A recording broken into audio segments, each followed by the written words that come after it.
नमस्कार दोस्तों, मैं रिंकू योगी, वरिष्ठ अध्यापक संस्कृत, आपका अपने इस वीडियो में स्वागत करता हूं। मित्रों, आप में से जो भी मेरे साथी रीट पात्रता परीक्षा की तैयारी कर रहे हैं, तो उनके लिए किस प्रकार की रणनीति होनी चाहिए, लास्ट के ये जो 30-35 दिन बचे हुए हैं, हालांकि अभी 1.5 महीना है, लेकिन मैं लास्ट के 30 दिन इसलिए कह रहा हूँ क्योंकि ऐसे बहुत सारे साथी भी हैं जिन्होंने अभी तैयारी प्रारंभ नहीं की है और अभी वो फॉर्म भरने में लगे हुए हैं। बाद में वो सोच रहे हैं पात्रता परीक्षा है, केवल पात्रता की दृष्टि से इसको रखा जाए और वो पास होने के लिए उनको केवल वहाँ पर 90 क्वेश्चन हैं वो सही करने हैं। तो ऐसा बहुत सारे दिमाग में चलता है, तो मैं केवल 30 दिन की रणनीति के हिसाब से इस वीडियो को लेकर आया हूँ कि आप लास्ट 1 महीना पढ़कर भी पात्रता परीक्षा में सफल हो सकते हैं और रीट 2025 के लिए पात्र हो सकते हैं। तो चलिए इस वीडियो में हम इस पर बात करेंगे। वीडियो अगर पसंद आए तो इसको अपने साथियों में ज़रूर शेयर कीजिएगा और इसको अधिक से अधिक लाइक कीजिएगा। चलिए मित्रों, करते हैं वीडियो प्रारंभ। देखिए साथियों, रीट 2025 में आप चाहे L1 से हो या L2 से हैं, दोनों ही प्रकार के जो लेवल से आप तैयारी कर रहे हैं, ऐसे कुछ साथी हैं जो दोनों से तैयारी कर रहे हैं और ऐसे भी साथी हैं जो केवल लेवल 1 से तैयारी कर रहे हैं और कुछ साथी लेवल 2 से तैयारी कर रहे हैं। तो आप जिस भी लेवल से तैयारी कर रहे हैं, आपकी अब अंतिम समय में क्या रणनीति होनी चाहिए, इस पर हम इस वीडियो में बात करेंगे। देखिए, सबसे पहली बात तो है कि यदि आप पहले से तैयारी कर रहे हैं तो आपका जो तैयारी करने का तरीका है वो वही रखें। उसमें अब चेंजेज जो है वो किसी वीडियो को देख करके आप अपने पढ़ने के तरीके में बदलाव करो तो ये उचित नहीं होगा। लेकिन मैं यहाँ पर आपको थोड़ा सा लास्ट के टाइम में आपको क्या क्या पढ़ना ज़्यादा सही रहेगा उस पर बात करूँगा। देखिए, अगर हम L1 और L2 दोनों की बात करें तो दोनों में लगभग सेम सी चीज़ें हैं, जैसे कि दोनों में ही चाइल्ड डेवलपमेंट और पेडागोजी जो है ये दोनों में ही है, ठीक है। तो यहाँ पर ये पेडागोजी वाला जो पार्ट है वो, दूसरा आपकी लैंग्वेजें हैं। तो लैंग्वेज में आपके दो लैंग्वेज हैं, लेवल जो लैंग्वेज फर्स्ट है और लैंग्वेज सेकंड। लैंग्वेज फर्स्ट और सेकंड में आपके हो सकता है कि हिंदी इंग्लिश है, या ये भी हो सकता है कि हिंदी संस्कृत है। तो आपके कोई सी भी लैंग्वेज यहाँ पर 2 लैंग्वेजें हो सकती हैं।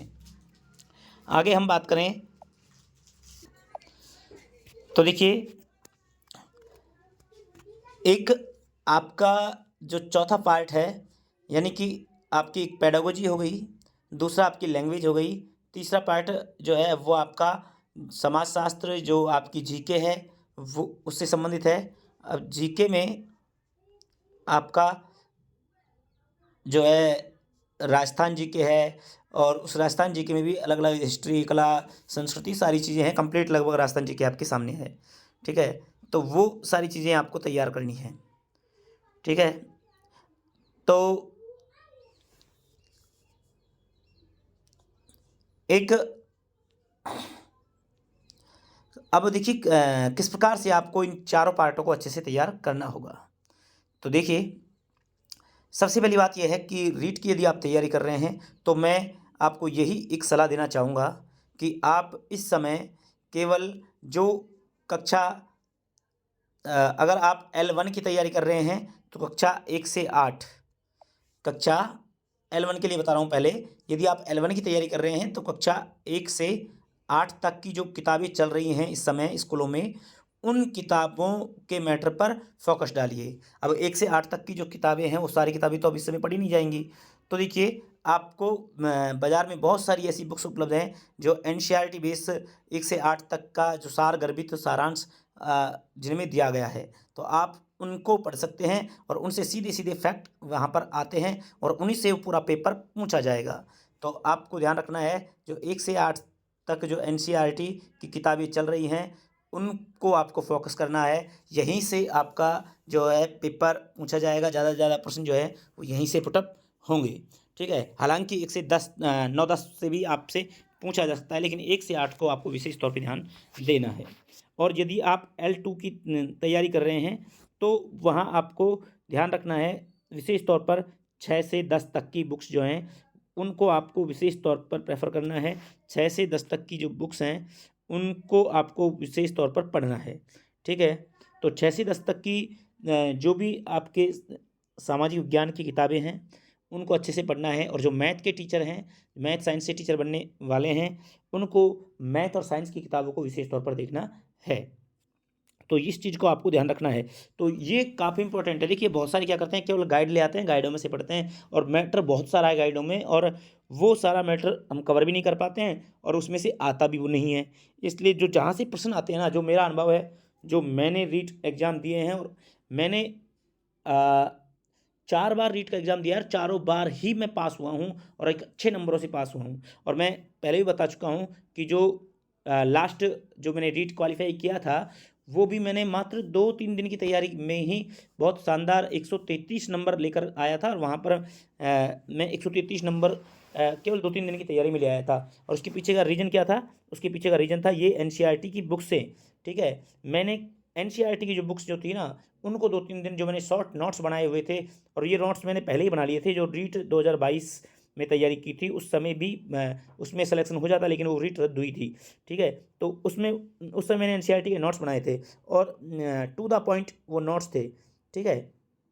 तो बिल्कुल टू द पॉइंट नोट्स थे, एक वन लाइनर अप्रोच के साथ वो नोट्स थे, तो वो मैंने पढ़ लिए थे केवल 2-3 दिन में, और उन्हीं से मेरे सारे नंबर बन गए थे। यहीं से प्रश्न आते भी हैं, तो इनको आपको ध्यान रखना है, ठीक है।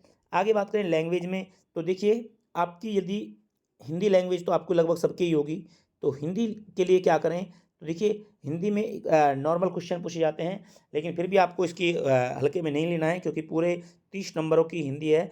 तो इसके लिए आपको क्या करना है, इसके लिए आपको जो 9 से 12 जो हिंदी व्याकरण की किताब आती है, पहले आया करती थी, वो 9 से 12 हिंदी व्याकरण, इस किताब को देख लेना। छोटी सी किताब है, और आराम से इसको पढ़ा जा सकता है ना, और बाज़ार से उपलब्ध हो जाती है, तो बहुत अच्छी बात है। इसको लेके आए, सस्ती भी मिल जाती है। और 9 से 12 की जो हिंदी व्याकरण की किताब है, इसको पढ़ें, चाहे आपके लैंग्वेज फर्स्ट में हिंदी हो या लैंग्वेज सेकंड में, दोनों में ये काफ़ी इंपॉर्टेंट है, दोनों में काफ़ी अच्छे मार्क्स यहाँ से आएंगे। मतलब सारे क्वेश्चन यहीं से फंस जाते हैं, बाहर से कोई मोटी मोटी किताबें पढ़ने की आवश्यकता नहीं है। अगर आपके पास इंग्लिश है, तो इंग्लिश के लिए आपको क्या करना है कि देखिए इंग्लिश के लिए आपको ज़्यादा बड़ी किताबों में, क्योंकि जिनके बैकग्राउंड इंग्लिश का रहा है, जो इंग्लिश जो जिनका मीडियम ही इंग्लिश है, तो उनके लिए तो कोई समस्या है नहीं, और जो हिंदी मीडियम के छात्र हैं उनके लिए बड़ी समस्या होती है इंग्लिश में। तो देखिए अब आपको एक ज़्यादा लंबे उसमें जाने की ज़रूरत नहीं है, आप केवल एक कॉमन कॉम्पोनेंट जो टॉपिक हैं वो तैयार कर लीजिए। जैसे आर्टिकल हैं, आर्टिकल्स तैयार कर लें, है ना, डायरेक्ट इनडायरेक्ट हैं, पैसिव हैं, पैसिव वॉइस हैं, ठीक है, ये तैयार कर लें। ये मतलब कॉमन कॉमन से टॉपिक हैं, और ये ज़्यादा बड़े टॉपिक नहीं है। आप एक एक वीडियो इनके देखोगे, एक एक वीडियो में कंप्लीट हो जाते हैं, और इनको आप यूट्यूब के माध्यम से भी देख सकते हैं, और जहाँ भी आपको कोई टीचर हो वहाँ से इसको समझ सकते हैं। तो ये चीज़ों को आप वहाँ से देख लें, और बाकी जो इनका मेथड है, शिक्षण विधि है, वो आपको अवश्य देखनी है। हिंदी की शिक्षण विधि भी आपको अवश्य देखनी है। लेकिन यदि आप के पास संस्कृत है, ठीक है, तो देखिए संस्कृत की तैयारी के लिए एक ही मैं हमेशा बताता रहा हूँ कि साफल्यम की जो रीट की गाइड है, वो आपने ले रखी होगी, उसको पढ़ रहे होगे, या फिर किसी और से पढ़ रहे होगे, आपको कोई चेंजेस करने की ज़रूरत नहीं है, नॉर्मल क्वेश्चन आते हैं। अब देखिए लैंग्वेज में सबसे बड़ी खास बात यह है कि ज़्यादातर जो क्वेश्चन हैं वो आपको वहाँ पर पैराग्राफ आता है, पैसेज आता है, उसी में से आंसर छांटने होते हैं, और अगर आप थोड़ा सा दिमाग लगाओगे तो आंसर उसमें से मिल जाते हैं।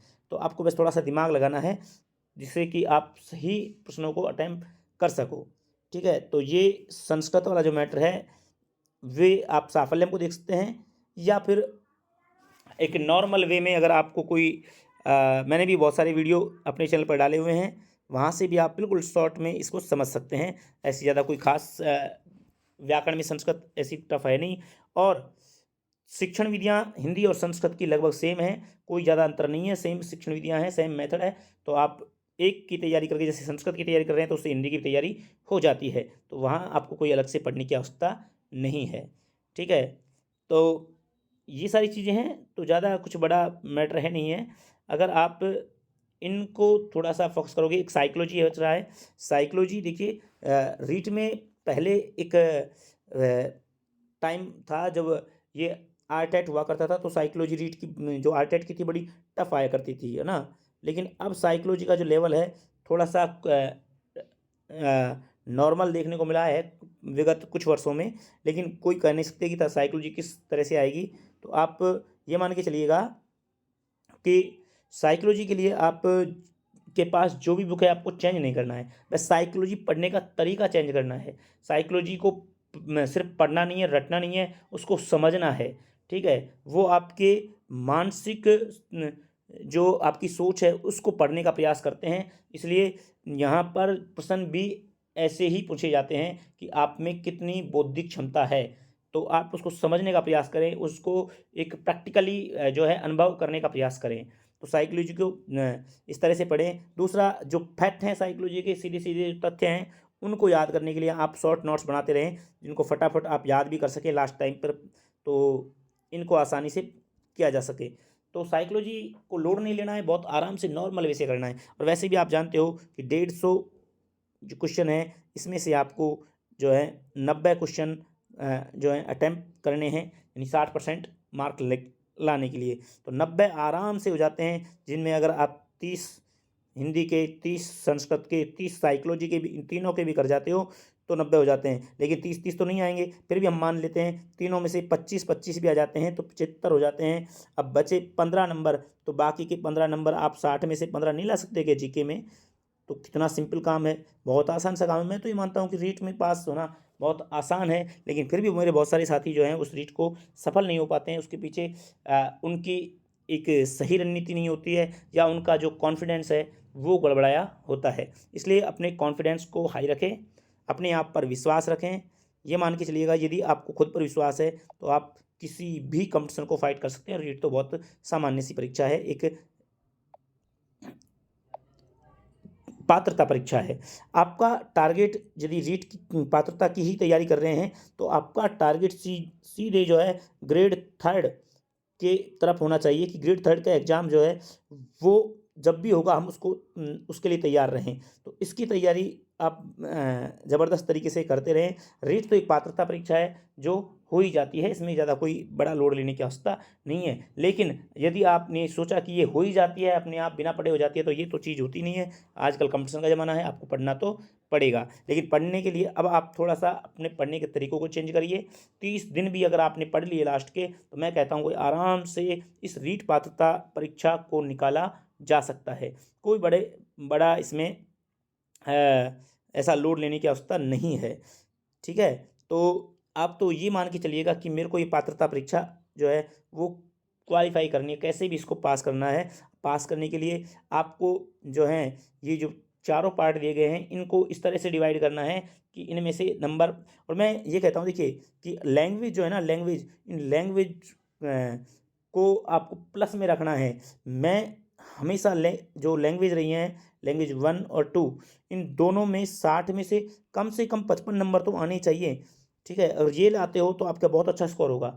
वैसे बहुत सारे जो मेरे साथी हैं वो लैंग्वेज को अच्छा नहीं कर पाते हैं, जैसे जिसकी हिंदी अच्छी है वो संस्कृत कमज़ोर है, या इंग्लिश कमज़ोर है, तो बड़ा ये यहाँ पर समस्या हो जाती है। लेकिन यदि मान लो आप 50 भी करते हो ना, तो भी आप आराम से रीट को निकाल लोगे, कोई दिक्कत यहाँ पर है नहीं। साइकोलॉजी के क्वेश्चन बहुत ही आसान होते हैं, बस साइकोलॉजी क्वेश्चन अगर समझ में नहीं आ रहा है तो आप बिल्कुल आराम से आंखें बंद करके उस पर विचार करें, सोचें, 2-3 बार प्रश्न को पढ़ें, आपको अपने आप ही एहसास होगा कि इस क्वेश्चन का आंसर ये होगा। तो ऐसा कोई ज़्यादा डीपली काम यहाँ पर है नहीं। फिर भी यदि आपको रीट से संबंधित क्लासेज चाहिए, संस्कृत की क्लासेज स्पेशल मैं बोल रहा हूँ, संस्कृत की क्लासेज चाहिए, तो आप मेरे को कमेंट करिएगा। यदि आपके अधिक कमेंट आते हैं तो मैं रीट की क्लासेज जो हैं वो यूट्यूब पर देने का प्रयास करूँगा। फिलहाल कुछ व्यस्तता होने की वजह से मैं क्लासेज नहीं ला पाता हूँ, इसके लिए आपसे क्षमा प्रार्थी हूँ। लेकिन समय समय पर आपको जो है मोटिवेशन वीडियोज़ और एजुकेशन न्यूज इस चैनल पर मिलती रहती हैं, और आपका प्यार इस चैनल को इस प्रकार ही बना रहे। तो मित्रों, यदि आपको ये वीडियो पसंद आए तो उसको अधिक से अधिक लाइक कीजिएगा, शेयर कीजिएगा, चैनल को जरूर सब्सक्राइब कर लीजिएगा। मिलते हैं नेक्स्ट वीडियो में, तब तक के लिए जय हिंद, जय भारत।